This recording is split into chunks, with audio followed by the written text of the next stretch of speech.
Welcome to Not Milk Never Milk. Subscribe if you're lactose intolerant. You'll start by enabling biometrics and making the first secure choices.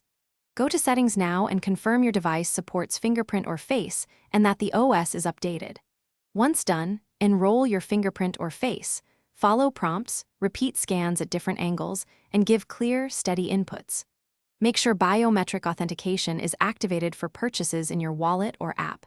Toggle the option on and set a fallback PIN or passcode. This gets you ready to test and compare both methods.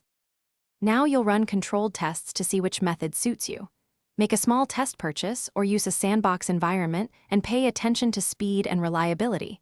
Face recognition can be faster, fingerprint may fail with wet or greasy fingers. Note environmental effects. Bright sunlight or masks hurt face unlock, cold or gloves affect fingerprints.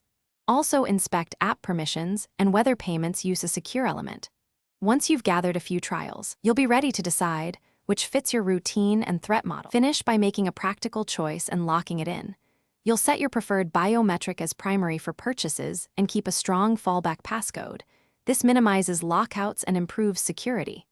Re-enroll your biometrics if recognition drifts over time and clear stale profiles before adding new samples. If you hit repeated failures, restart the device, reset biometric data, and try re-enrollment in good lighting.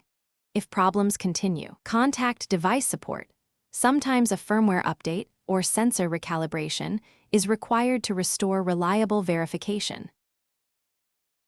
Thanks for watching. If this was helpful, leave a like and consider subscribing. See you next time.